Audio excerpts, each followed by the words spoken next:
En RCR presentamos Hablemos de Políticas Públicas. Entrevistas, comentarios y el análisis especializado sobre los diseños, gestión y la evaluación de las políticas públicas en el país.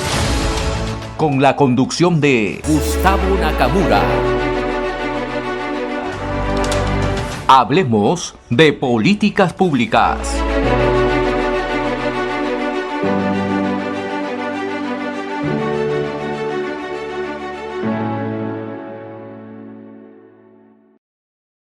Bienvenidos de vuelta a Hablemos de Políticas Públicas. Ahora tenemos como invitado a el jurista Fernán Altuve. ¿Cómo está, Fernán? ¿Qué tal, Santiago? ¿Cómo está? Te hemos convocado básicamente para hablar sobre la crisis política que estamos viviendo, ¿no? Y desde tu lectura como abogado y analista político, ¿cómo lees la denuncia constitucional que ha presentado Patricia Benavides? ¿Te parece sólida?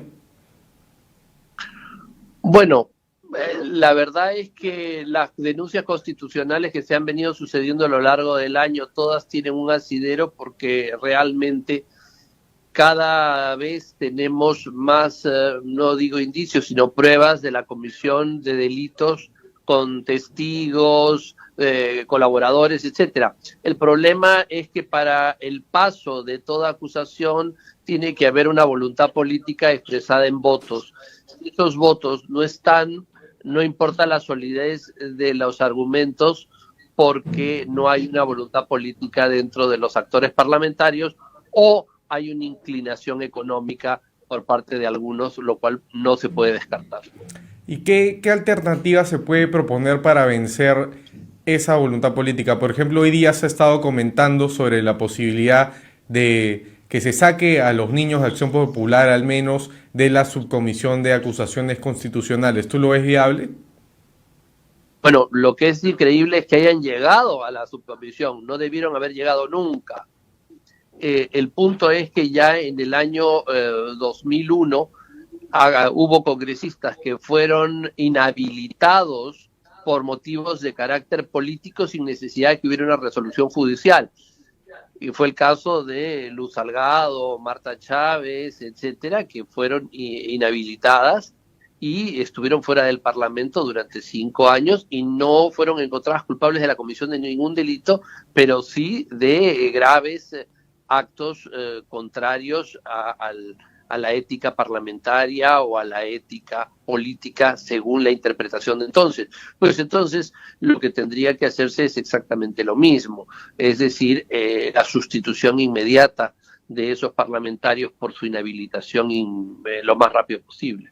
Tú fuiste congresista durante el año 2000, congreso que también duró tan solo un año. ¿Qué lecciones aparte de esta crees que se puede recoger de aquella transición del gobierno de Fujimori? Bueno, yo creo que más allá de las opiniones personales que cada uno de nosotros teníamos, había un consenso de las personas de que había una realidad política en la calle a la cual todos los parlamentarios, más allá, como digo, de una opinión más o menos, nos debíamos. Fue un parlamento que lamentablemente tuvo 12 tránsfugas, que es probablemente mucho menos de lo que hay entre niños conocidos y desconocidos, pero que entendía que eso había manchado al Parlamento y que había que dar paso a una transición.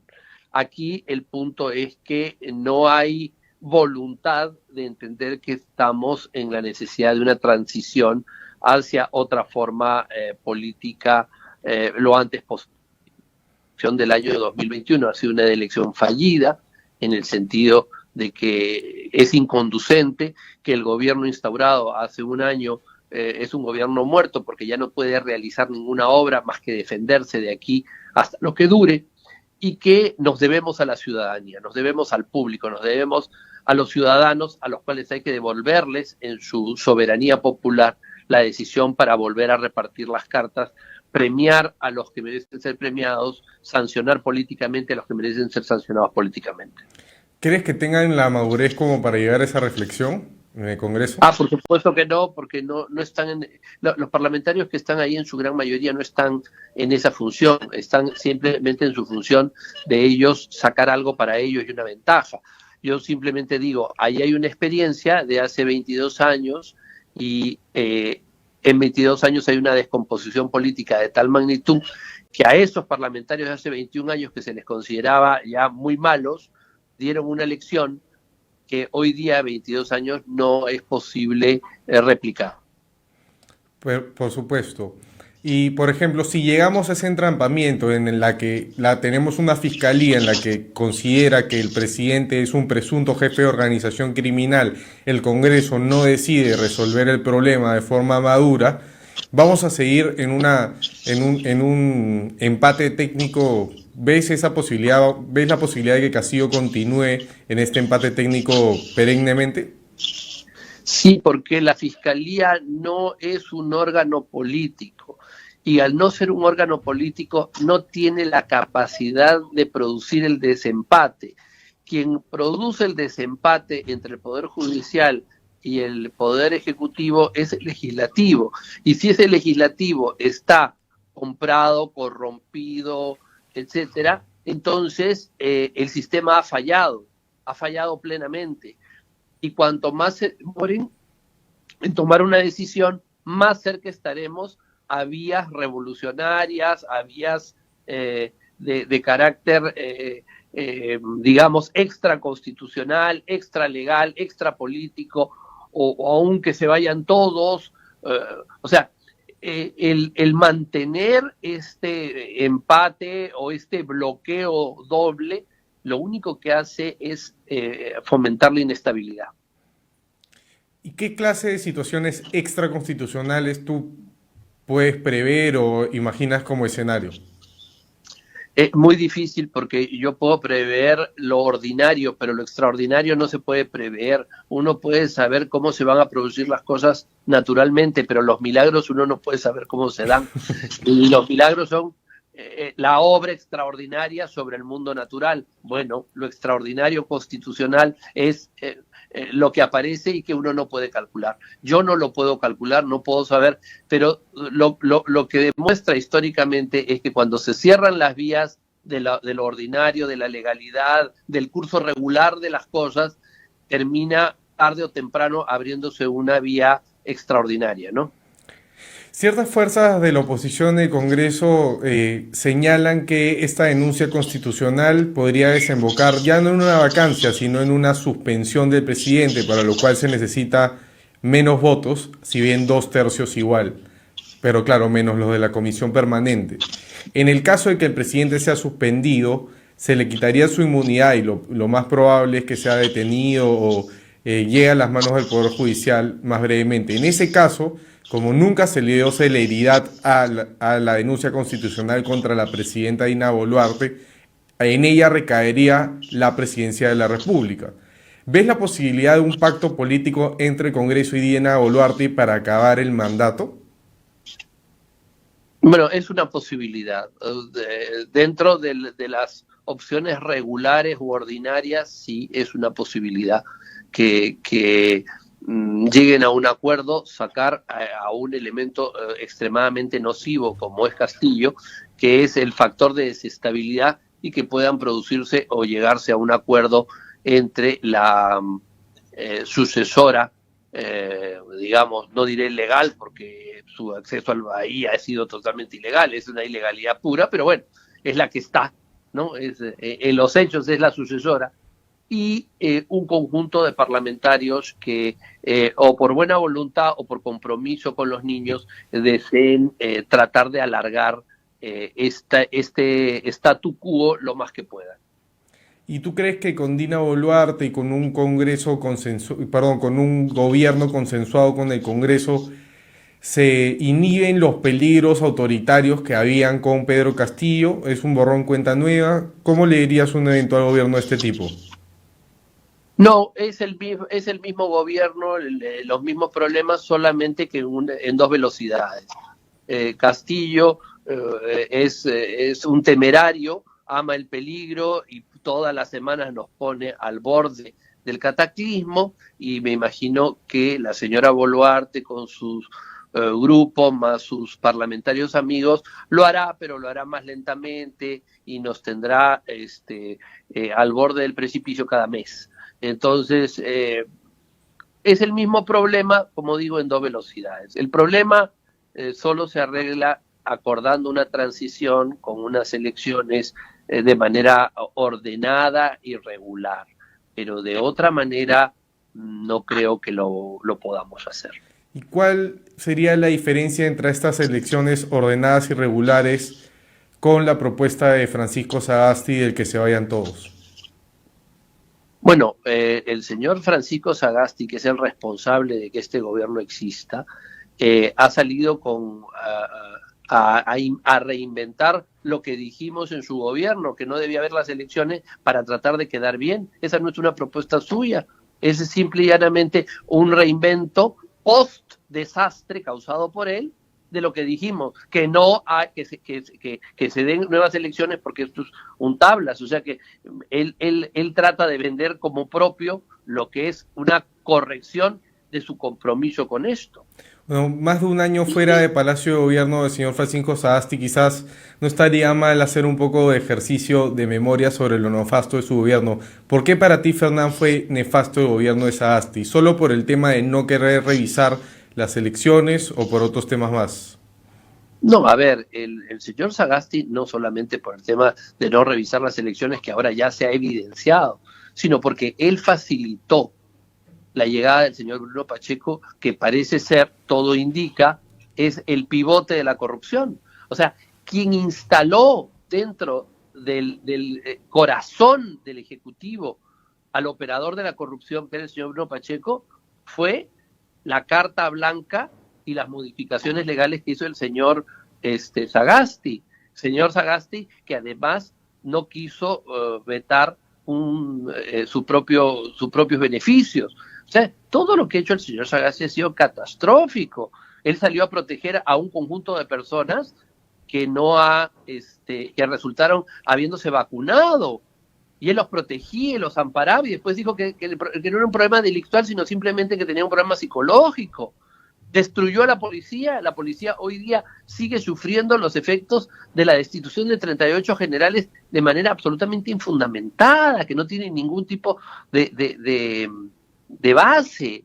Y todos esos desastres son producto de un gobierno de menos de un año. O sea, yo digo, ¿qué hubiera pasado si hubiera llegado a un año?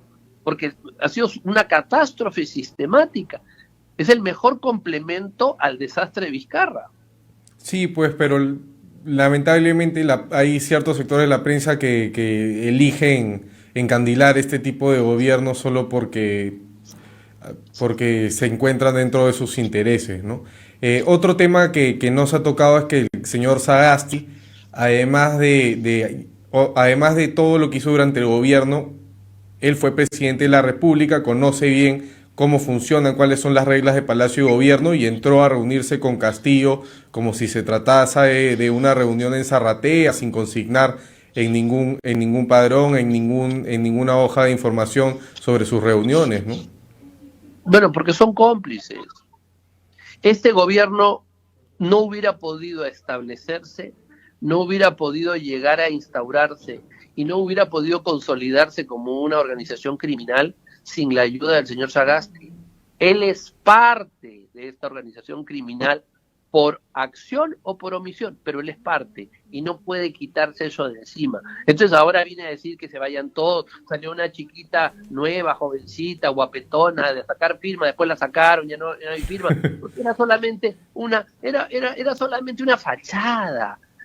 Lo que es terrible es que el progresismo usa a los jóvenes, los vuelve a usar, ¿y hasta cuándo van a ser los jóvenes materia útil para que esta gente los utilice de manera inmisericordia y los comprometa con la corrupción que estoy seguro que los jóvenes no quieren apoyar? No, por supuesto que no. Ya como joven hablando, creo que ninguno quiere quedar dentro de esta corrupción, y muchos he visto que en este año han cambiado sus posiciones progresistas, por decirlo de algún modo, porque se han dado cuenta que los representantes de ella simplemente los estaban estafando, ¿no? Fernán, hoy día es una fecha bastante especial, es una fecha que recordar, no quiero dejar de tocar este tema contigo. Hoy día, 12 de octubre, se rememora el día en el que Cristóbal Colón llegó a las Indias y también hoy en día se celebra como el Día de la Hispanidad. ¿Por qué es importante en Perú rememorar o festejar el Día de la Hispanidad, en tu opinión? Bueno, en primer lugar hay que conmemorarlo para personas que tienen una posición conceptual, histórica como la mía, para que los izquierdistas se molesten. Porque claro, les molesta, les fastidia que hayamos personas que no vivimos del conflicto. Porque nosotros consideramos que somos parte de un país nacido de una madre indígena y de un padre hispánico. Somos mestizos, somos una mezcla de culturas, nos sentimos contentos, hemos escuchado unas expresiones magníficas de una cantante como Bartola, que entiende la peruanidad como ese mestizaje entre lo indio, lo blanco, lo negro, lo cholo, y ha sido magnífico escucharla.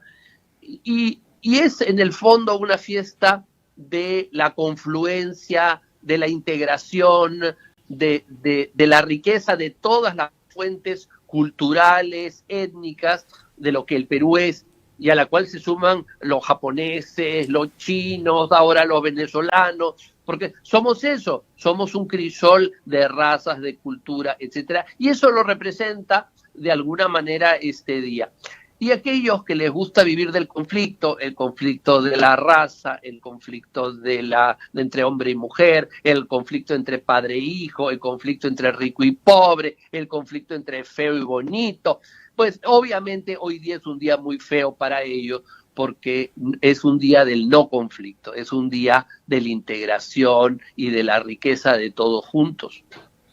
Claro, y estas figuras de divisionismo entre clases, razas, o sea, en primera instancia el marxismo original, materialista, creía en la lucha de clases, ¿no? Pero el marxismo moderno, el izquierdismo moderno, ya cree en la diferenciación de razas, de clases, de lenguas, ya todo, cualquier diferencia es una razón para dividir en la sociedad. Y lo que tú planteas es que el Día de la Hispanidad es un día para unirnos, un día para recordar que Iberoamérica en verdad está unida por mucho más que una lengua, ¿no? Así es, y además una lengua que también integra palabras indígenas, palabras árabes, palabras, cada vez que hablamos, todas las mañanas estamos hablando de la almohada, que es una palabra árabe en pleno país americano y nos integra con todo. Entonces, como soy una persona que no cree en el camino del conflicto, sino que cree en el camino de la integración, donde todos podemos encontrar la riqueza que el otro tiene en mayor o menor grado, sé que es un día que le molesta a los que andan resentidos y conflictuados. Entonces, me alegro mucho que estén molestos y que estén fastidiados, porque vivir conflictuado realmente es una cosa penosa y es un día para superar ese tipo de problemas. Los invitamos a que se superen en sus conflictos, que han, como tú bien dices, han aumentado. En el año 17 solamente era entre el burgués y el proletario y ahora lo han ampliado a todo lo que pueden ampliar, ¿no? Pero ya es como que pierde el sentido de ser, ¿no? Estas nuevas, por decirlo en lenguaje académico, dialécticas, ¿no? Ya es como que todo está mal, ¿no? Entonces esto también está creando una reacción bastante fuerte en muchos países, ¿no? Y por supuesto ha llegado también al Perú, ¿no? Pero por supuesto, la gente está harta. Mira, y eso que dices es muy interesante. Así como en el año 89 el mundo se rebeló contra esa dialéctica del conflicto entre el rico y el pobre, el burgués y el proletario, hoy día nadie habla de los proletarios. Entonces las izquierdas que salían y hablaban del proletariado, los tenían hartos de hablar del proletariado, del clasismo. Ninguno habla de clasismo hoy día, ya no. ¿Por qué? Porque han devaluado en su exageración de tal manera el conflicto de carácter económico que ya hoy día nadie lo quiere escuchar. Entonces han ido a buscar conflictos nuevos, porque ya se olvidaron del conflicto viejo, ya ese no lo quieren hacer. Hoy día en todas las organizaciones del primer mundo obreras, ya no ponen la bandera roja, ahora ponen la bandera del arco iris. ¿Por qué? Porque el conflicto ya no es el conflicto obrero, ahora es el conflicto entre hombres y mujeres. Ese es ahí. Entonces ahora buscan otro conflicto. Y cuando este conflicto harte a la gente, que va a llegar un momento en que va a agotar a la gente, buscarán otro conflicto porque solo viven de eso. Su objetivo es vivir del conflicto. Entonces, claro, quien vive del conflicto, quien vive buscando problemas, no piensa en la política ni en el gobierno ni en el bienestar, sino en el malestar, en el resentimiento, en lo que falta y no en lo que te falta y no en lo que puedes conseguir. Y esa es precisamente una de las formas en las que opera el discurso del presidente Castillo, ¿no? Todo el tiempo dividiendo el pueblo, al antipueblo, los de provincias contra los de Lima, y todo el tiempo introduciendo esta victimización que al final lleva a la desunión, al conflicto y también a estar al borde del abismo, ¿no? Y terminan siempre igual, todos terminan fracasados. Eres muy joven y no viste lo que yo vi, la caída del muro de Berlín. La caída del muro de Berlín fue monstruosa, la gente salió porque ya no soportaba una dialéctica de conflicto de ese tipo. Y en el Perú, además, el mes de octubre es el mes del Señor de los Milagros, que además les da más rabia porque une a todas las razas, une a todas las clases, une a todas las provincias con Lima. Y entonces el señor de los temblores, que es cusqueño, es al mismo tiempo el señor de Pachacamilla, que es costeño, y entonces todo eso los tiene revueltos. Octubre es un mes muy malo para este tipo de cosas, para la izquierda, y entonces es un mes muy bonito porque los rojos quedan morados, ¿no? Y además comemos ricos postres como el turrón, ¿no? En la tradición. Muchas gracias. Muchas gracias, Fernán, se nos ha acabado el tiempo. Espero que puedas volver a estar en el programa en un tiempo reciente. Muy bien, muchísimas gracias. Un saludo. Hasta luego. Hemos presentado Hablemos de Políticas Públicas. Nos reencontramos en nuestra próxima edición.